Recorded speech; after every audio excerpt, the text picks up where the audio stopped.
मोमिन वही है जब उसके सामने अल्लाह का जिक्र किया जाए तो उसके कल्ब पर रिक्कत तारी हो जाती है, उसका कल्ब लरजने लग जाता है, उसका दिल कांपने लग जाता है।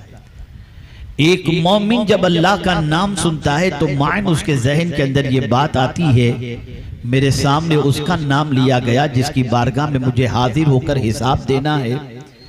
मेरे सामने उस जात का नाम लिया गया जिस जात ने मुझे रिज़्क़ अता फरमाया है।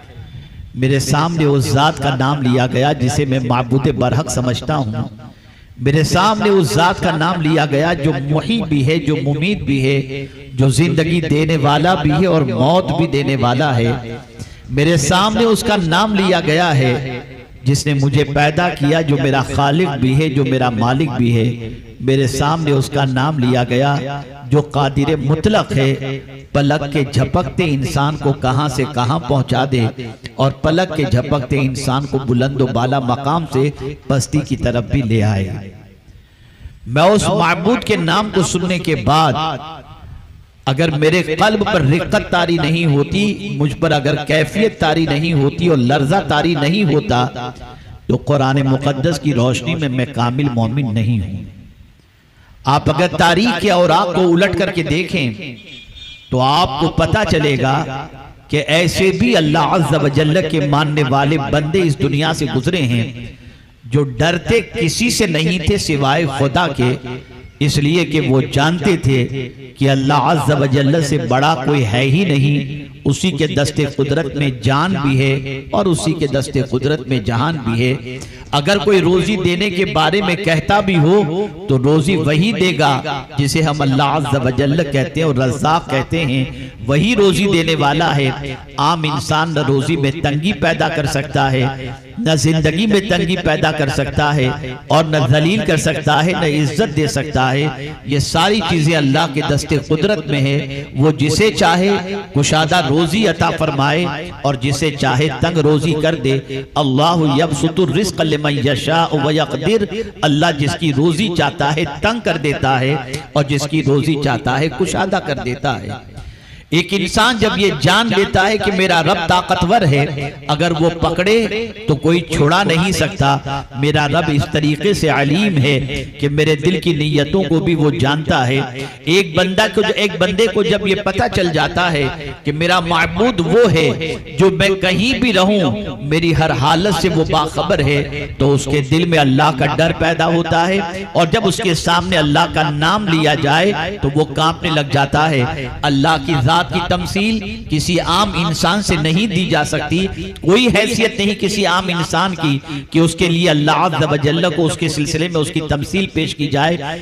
लेकिन समझने समझाने के लिए मैं आपको बताऊं, मेरे प्यारे आका सल्लल्लाहु तआला अलैहि वसल्लम के प्यारे दीवानों, आप मुझे बताइए, अगर पता चल जाए कि आपकी फैक्ट्री पर ईडी का छापा पड़ने वाला है और कल वो आने वाले हैं, नाम सुनकर कपकपी तारी हो जाएगी। अगर पता चल जाए पुलिस कल छापा मारने वाली है तो पुलिस का नाम सुनकर कपकपी तारी हो जाए। लेकिन मैं आपको यह जरूर बता सकता हूं, ईडी का छापा मारने वाला मुमकिन है कि आपके दरवाजे के तक पहुंचने से पहले इस दुनिया ही से कुछ कर जाए। मुमकिन है जो पुलिस आपके यहाँ छापा मारने के लिए आने वाली हो, वो आने से पहले उसका तबादला हो जाए। याद रखें, ताकतवर कोई भी नहीं, सबसे बड़ा सबसे ताकतवर अल्लाह अज़्ज़ व जल्ल है।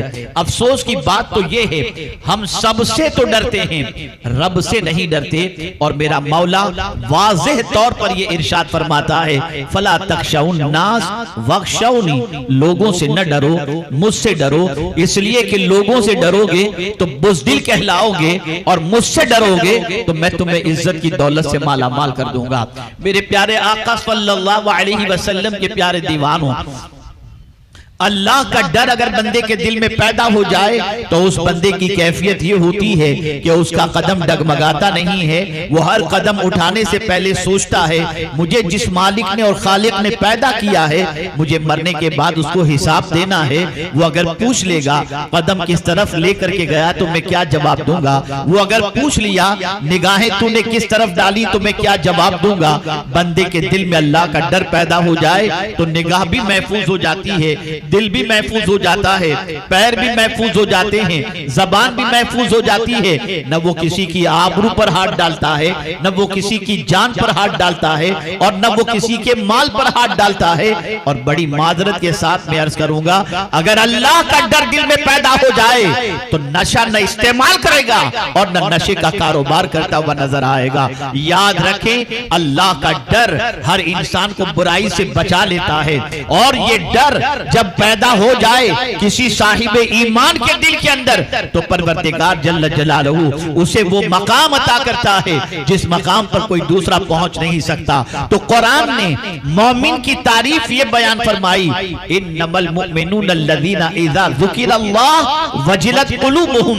मोमिन वही है कि जब उसके सामने अल्लाह का जिक्र किया जाए तो उसका दिल कांपने लगता है।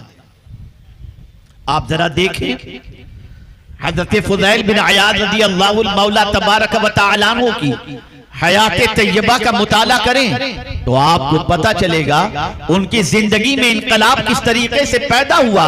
जब उनके सामने अल्लाह की एक आयत की तिलावत हुई और उनके कानों तक ये आयत करीमा पहुंची, अलम यानी लिल्लज़ीना आमनू अन तख़शअ क़ुलूबुहुम लिज़िक्रिल्लाह, क्या ईमान वाले के लिए वो वक्त नहीं आया कि उसका दिल अल्लाह की खशियत से झुक जाए, अल्लाह के जिक्र से झुक जाए। तो हज़रत फुज़ैल बिन अयाद ने उसी वक्त कहा था, हाँ हाँ, अब ईमान वाले के लिए वो वक्त आ चुका है कि उसका दिल अल्लाह के जिक्र और उसकी खशियत से झुक जाए। और उसके बाद हजरत फुज़ैल बिन अयाज ने अल्लाह की बारगाह में तौबा की और अल्लाह का डर उनकी दिल जिंदगी में इस तरीके से बस गया कि जहां से वो गुजरते उस रास्ते में कभी कोई जानवर पलीदी नहीं करता था, जानता था ये मामूली रास्ता नहीं है, इस रास्ते से फुज़ैल बिन अयाज जाते हैं, ये वो रास्ता है जहां से अल्लाह का वली गुजरता है। तो जानवर भी उस रास्ते का एहतराम करते थे। और जब हजरत फुज़ैल बिन अयाज का इंतकाल हुआ, विसाल हो गया, एक बुजुर्ग रास्ते से आ रहे थे, रास्ते में नजासत देखकर उन्होंने बरजस्ता कहा, लगता है कि फुज़ैल बिन अयाज इस दुनिया से चले गए हैं, इसलिए कि रास्ते में जानवर की नजासत ये बता रही है कि फुज़ैल बिन अयाज अब दुनिया में नहीं रहे। जब मालूम किया गया तो पता चला हजरत फुज़ैल बिन अयाज का विसाल हो गया है। और जानते हैं, मदीने के मुहद्दिसीन हजरत फुज़ैल बिन अयाज के विसाल के वक्त जो जुमला इस्तेमाल करते थे वो यही था, आज फुज़ैल बिन अयाज इस दुनिया से नहीं गए बल्कि अल्लाह का डर इस दुनिया से उठ गया। वो इतना अल्लाह से डरते थे, वो इतना अल्लाह का खौफ दिल में रखते थे। अल्लाह का खौफ ये इतनी पावरफुल चीज है कि इंसान को हर जुर्म से बचाती है, हर बुराई से बचाती है, हर बदकिरदारी से बचाती है, हर नाइंसाफी से बचाती है, हर ज्यादती से बचाती है। मेरे प्यारे आका सल्लल्लाहु अलैहि वसल्लम के प्यारे दीवानों, तो मोमिन वही है कि जब उसके सामने अल्लाह का जिक्र किया जाए तो उसका दिल कांपने लग जाता है।